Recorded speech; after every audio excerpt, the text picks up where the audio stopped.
నమస్కారం. కథను వినబోయే శ్రోతలకు చందమామ కథలు బై ఆర్కే స్వాగతం. ప్రస్తుతం చెప్పబోయే 6 కథలలో మొదటి కథ ఉగ్రసేనుడు కోపం. ఉగ్రసేన మహారాజుకు కోపం చాలా ఎక్కువ. అతను యువరాజుగా ఉన్నప్పుడు ఉన్నంతకాలము ఇబ్బంది లేకపోయింది. కానీ రాజైన క్షణం నుంచి అది చాలా అనర్థాలకు దారితీయసాగింది. తన కోపాన్ని అదుపులో ఉంచుకోవటానికి ఉగ్రసేనుడు శతవిధాల ప్రయత్నించాడు. అయినా కోపం వచ్చేసరికి అతనికి ఒళ్ళు తెలియక చాలా క్రూరంగా ప్రవర్తించేవాడు. కానీ కోపం తగ్గాక మాత్రం అతనంత మంచివాడు లేడు. ఒక పర్యాయం అతను ఒక భటుడి మీద కోపం వచ్చి అప్పటికప్పుడు 25 కొరడా దెబ్బల శిక్ష విధించి అమలు జరిపించాడు. వాడు దెబ్బలు తిని సొమ్మతిల్లి పడిపోయాక రాజుకు కోపం తగ్గి భటుడికి వైద్యం చేయించి రాణి వద్దకు పోయి పశ్చాత్తాపం ప్రకటించాడు. మీకు ఇంత కోపం ఉండటం చాలా ప్రమాదాలకు కారణమవుతుంది, దేశానికి కూడా చాలా ప్రమాదమే అన్నది రాణి. నేనేం చేయను, కోపాన్ని అణుచుకోవాలనే ప్రయత్నిస్తున్నాను అన్నాడు ఉగ్రసేనుడు. ప్రభు, నేను ఒక ఉపాయం చెబుతాను. ఈసారి నుంచి కోపం వచ్చినప్పుడు మరొకరికి మీరు ఏ శిక్ష విధిస్తారో అదే శిక్ష మీరు అనుభవించండి అన్నది రాణి. వారం రోజులైన తిరగకముందే ఉగ్రసేనుడు కోపావేశంలో మరొక భటుడికి 25 కొరడా దెబ్బల శిక్ష విధించాడు. శిక్ష అమలు జరిగాక అతనికి కోపం తగ్గిపోయింది.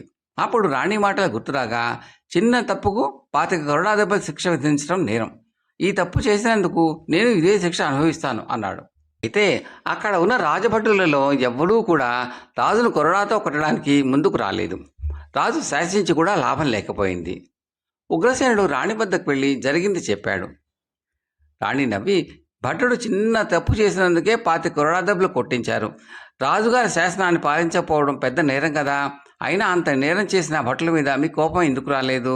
అంటే శిక్ష అనుభవించాలన్న కోరిక మీకు లేనే లేదన్నమాట అన్నది. ఆ మాటకు ఉగ్రసేనుడు అహం దెబ్బతిన్నది. నన్ను కొట్టలేదన్న నేరానికి నా భటులను నేను ఎలా శిక్షించగలను? చేతనైతే ఈ శిక్షను నువ్వే అమలు జరుపు అన్నాడు రాజు. రాణి వెంటనే ఒక భటుడిని పిలిచి, నేను చెప్పింది చేస్తావా లేక తక్షణం చేస్తావా అని అడిగింది. భటుడు వణికిపోతూ రాణి చెప్పిన పని చేస్తానన్నాడు. రాణి వాడి చేతికి కొరడా ఇచ్చి రాజును కొట్టమన్నది. వాడు అందుకు సిద్ధపడ్డాడు. మొదటి కొరడా దెబ్బ తినగానే రాజుకు చొర్రుమన్నది.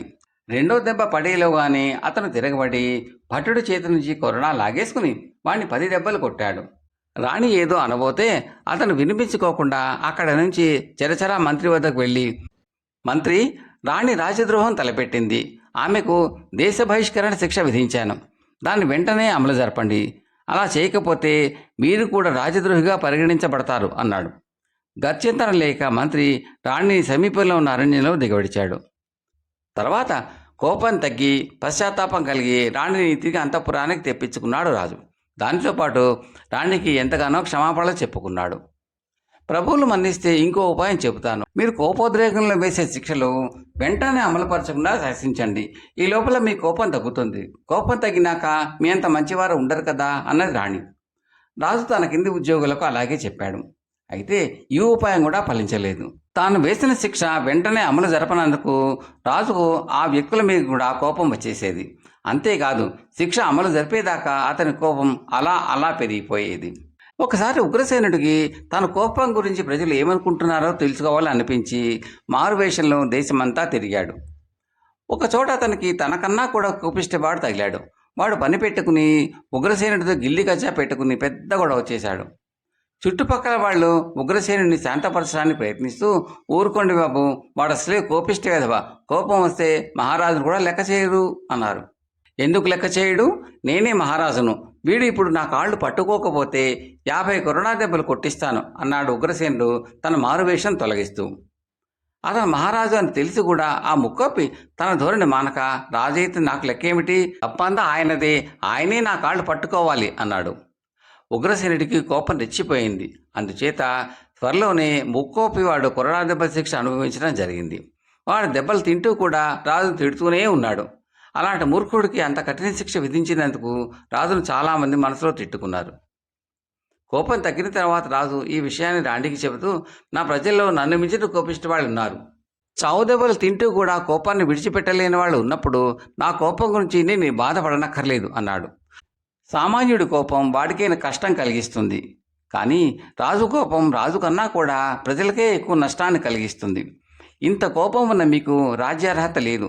మీరు రాజక్షేమాన్ని ప్రజాక్షేమాన్ని కోరేవారైతే రాజ్యపాలన నాకు అప్పగించి మీరు సామాన్యుడిగా ఉండిపోండి అన్నది. ఏ కళన ఉన్నాడో కానీ రాజు దీనికి ఒప్పుకున్నాడు. అధికారం రాణి చేతికి వచ్చిన తర్వాత కొంతకాలానికి రాజు కోపం చాలా వరకు తగ్గిపోయింది. అధికారం లేకపోతే తన కోపం అదుపులో ఉంటుందని రాజుకు త్వరలోనే అర్థమైంది. ఎందుకంటే అది వరకు అతని కోపానికి దోహదం చేసింది అతనికి గల దండించే హక్కు. కథ సమాప్తం. రెండవ కథ సరైన నిర్ణయం. ఇది బేతాళ కథ. పట్టుబదలని విక్రమార్కుడు చెట్టు వద్దకు తిరిగి వెళ్ళి చెట్టుపై నుంచి శవాన్ని దించి భుజాన వేసుకుని ఎప్పటిలాగే మౌనంగా శ్మశానకేసి నడవసాగాడు. అప్పుడు శవంలోని బేతాళుడు, రాజా, ఈ అర్ధరాత్రి వేళ నువ్వు ఇలా శవాన్ని మోయటానికి నిర్ణయించుకున్నందుకు నేను నిన్ను తప్పు పట్టను. కానీ రాజుల నిర్ణయాలు ఎప్పుడూ సరిగా ఉండవు. అందుకు నిదర్శనంగా జ్ఞానశీలుడు అనే రాజు విచక్షణారహితంగా 2 గజదొంగలను శిక్షించిన ఉదంతం నీకు చెబుతాను, శ్రమ తెలియకుండా విను అంటూ ఇలా చెప్పసాగాడు. జ్ఞానశీలుడు మగధ సింహాసనానికి వచ్చేసరికి దేశంలో అరాచకం తాండవిస్తున్నది. అవినీతి విజృంభించిపోయింది. ప్రజల జీవితం నరకప్రాయంగా ఉన్నది.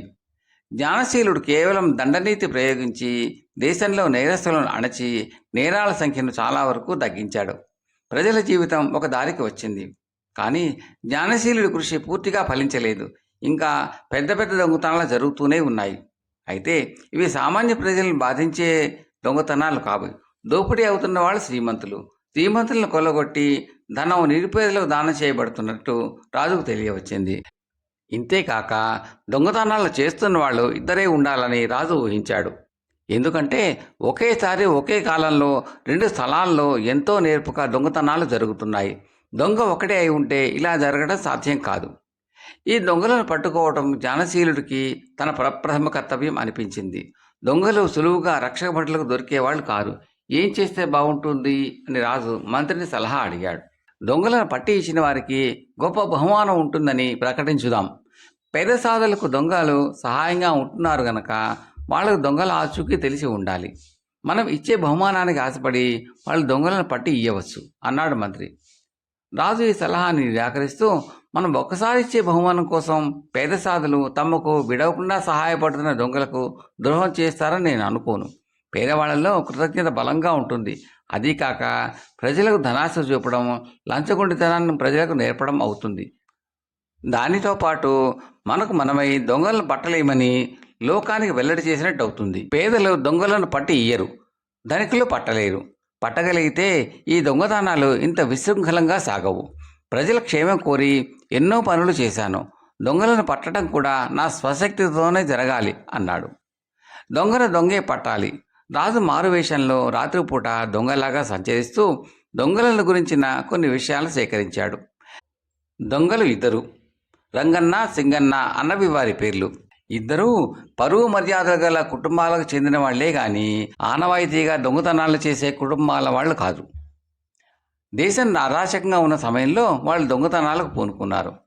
అటు తర్వాత రాజు తన అంగరక్షకుల సహాయంతో 2 దొంగలను పట్టుకోగలిగాడు. రాజు నిండు సభలో వారి విచారణ జరిపాడు. తాము దొంగతనాలు చేసినట్టు 2 ఒప్పుకున్నారు. కానీ సింగన్న అనేవాడు ఇలా అన్నాడు, మహారాజా, తమరు రాజ్యానికి రాకముందు మాకు దొంగతనం తప్ప వేరే బతుకు తెరువు లేకపోయింది. అప్పుడు చేసిన దొంగతనాల గురించి నేను పశ్చాత్తాపపడను. కానీ తమ పరిపాలనలోనే నేను దొంగతనాలు చేసింది పూర్తిగా స్వార్థంతోనే. చోర విద్యలో నా నేర్పరితనాన్ని వదులుకోవడం నాకు ఇష్టం లేకపోయింది. నేను దొంగిలించిన డబ్బుతో నేను సుఖంగా బతుకుతూ వస్తున్నాను. కానీ ఈ రంగన్న మాత్రం మొదటి నుంచి పేదలకు సహాయపడుతూ వస్తున్నాడు. వాడు తాను దొంగిలించింది తన సుఖం కోసం ఎన్నడూ వినియోగించలేదు అన్నాడు. రాజు 2 దొంగలకు యావజ్జీవ కారాగార శిక్ష విధించాడు. బేతాళుడి కథ చెప్పి, రాజా, జ్ఞానశీలుడు 2 దొంగలకు గల తేడాను తెలిసి కూడా 2కి ఒకే రకం శిక్ష ఎందుకు విధించాడు? దీని సమాధానం తెలిసి కూడా చెప్పకపోయావో నీ తల పగిలిపోతుంది అన్నాడు. దానికి విక్రమార్కుడు, రాజు దృష్టిలో దొంగల ఆశయంలో తేడాకు ఏమాత్రం విలువ లేదు. ధనికులను తోచి పేదలకు పంచినంత మాత్రాన దేశం సంపన్నమైపోదు. అట్టడుగు వాళ్ల పేదరికం సమస్య రాజకీయ చర్చల ద్వారా కాలక్రమాన పరిష్కారం కావాల్సిందే కానీ దొంగతనాల ద్వారా మాత్రం పరిష్కారం కాదు.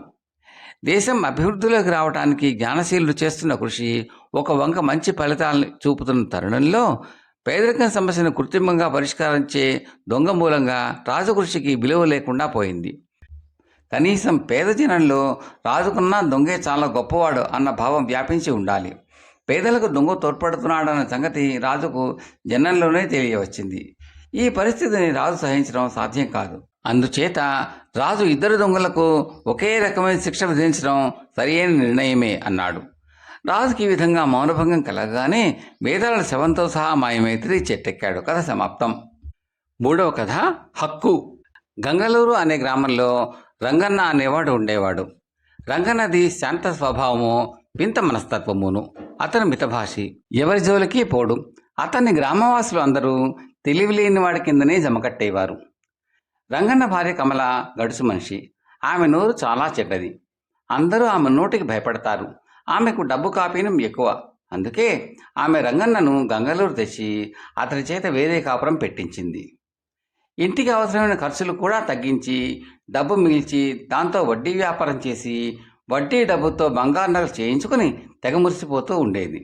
ఒకసారి రంగన్న తమ్ముడు లింగరాజు కొంతమందితో కలిసి తీర్థయాత్రలు పోతూ డబ్బు ఇంట్లో ఉండడం క్షేమం కాదని ఆలోచించి గంగలూరులో ఉన్న తన అన్న ఇంట దాచి యాత్రలకు బయలుదేరాడు. కమల తన మరిది దాచిన ధనం లెక్కపెట్టి చూసింది. 600 రూపాయలు. ఆ సొమ్ము చూడగానే కమలకు ఎక్కడ లేని ఆశ పుట్టింది.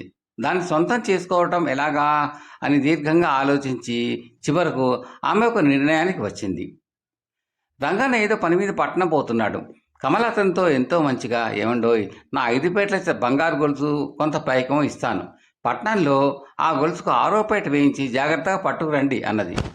రంగన్న నగతో పాటు డబ్బు సంచి అందుకుంటూ అది లింగరాజుని గుర్తించి ఈ డబ్బు మనది కాదు అని లేని ధైర్యం తెచ్చుకుని నెమ్మదిగా అన్నాడు. మీ తెలివితేటలు మండిపోను. లింగరాజు మనకు పరాయివాడా? వాడి సొమ్ము మనది కాదు. వాడు మన బిడ్డ వంటి వాడు. వాడి డబ్బు తిన్న హక్కు నాకున్నది. లేదు అనగలవాడు ఎవడో ముందుకు వచ్చి నాతో మాట్లాడమను అన్నది కమల ధీమాగా. నిజమే సుమి, లింగరాజు మన బిడ్డ వంటి వాడు అని రంగన్న నగ డబ్బు తీసుకుని పట్నం బయలుదేరాడు. రంగన్న పట్నం చేసేసరికి సాయంత్రం అయింది. అతను బాగా అలసిపోయి విశ్రాంతి కోసం దాపులనే ఉన్న ఒక సత్రవుకు వెళ్ళాడు.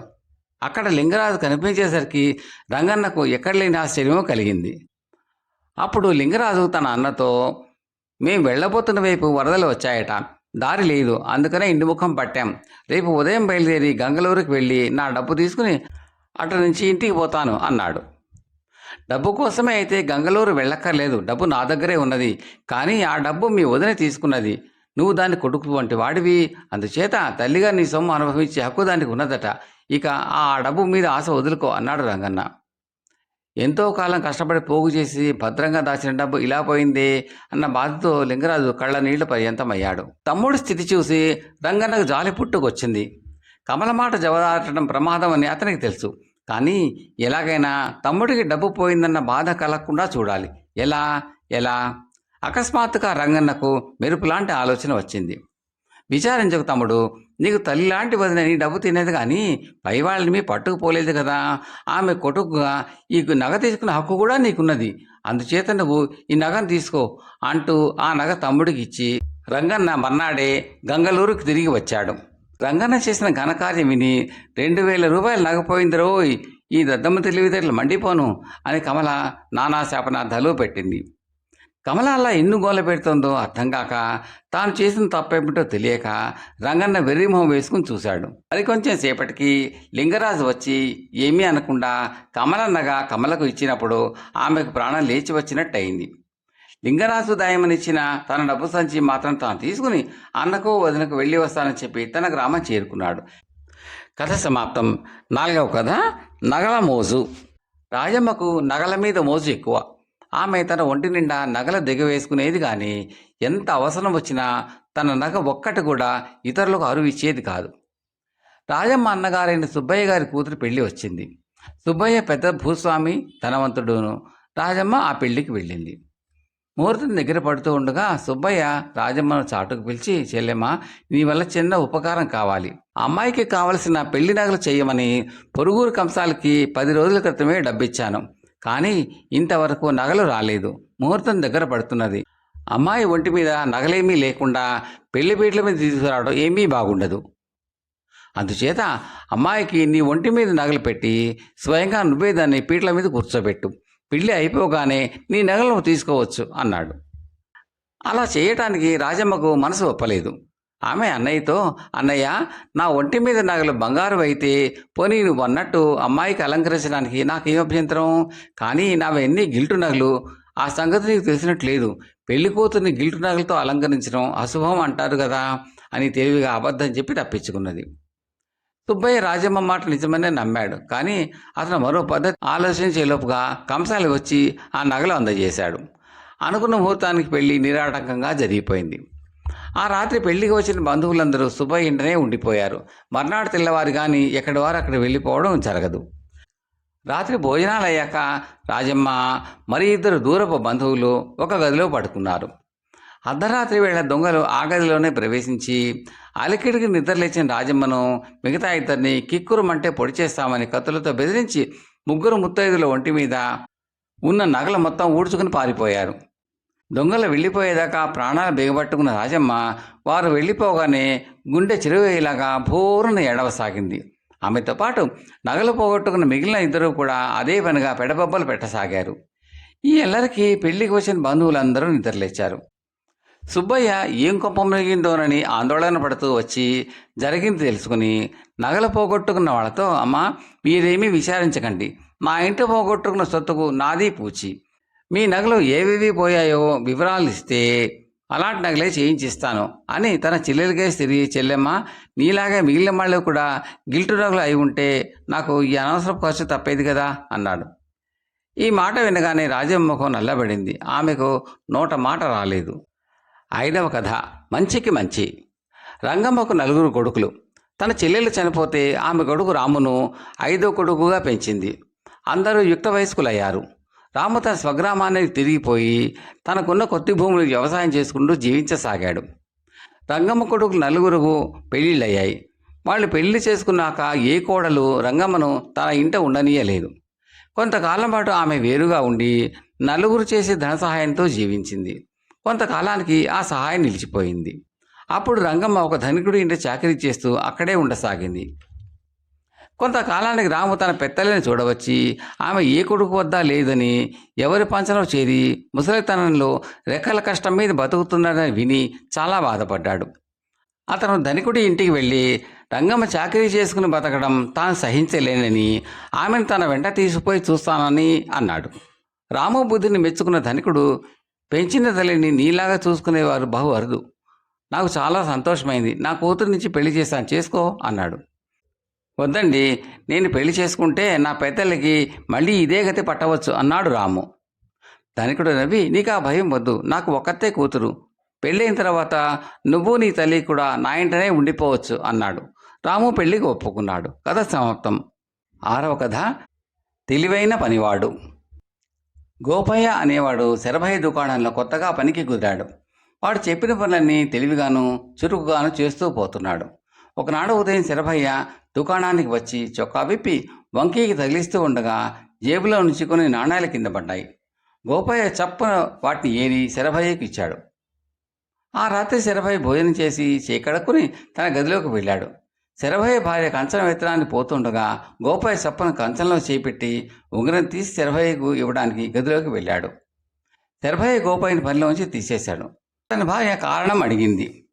ఉదయం నా జేబులోంచి డబ్బులు పడిపోతే నాకు లెక్క తెలియదనుకుని ₹1 నాణ్యం ఒక మూలకు నెట్టి మిగిలినవి నాకు ఏదిచ్చాడు. ఈ పూట అన్నం తినేటప్పుడు కంచంలో నా వేలి ఉంగరం పడిపోతే నా వేలి ఉంగరం లేదన్న సంగతి కనిపెట్టాడు. నా మీద అంత నిఘా ఉంచిన వాడు నాకు పనికిరాడు అన్నాడు శరభయ్య. కథ సమాప్తం.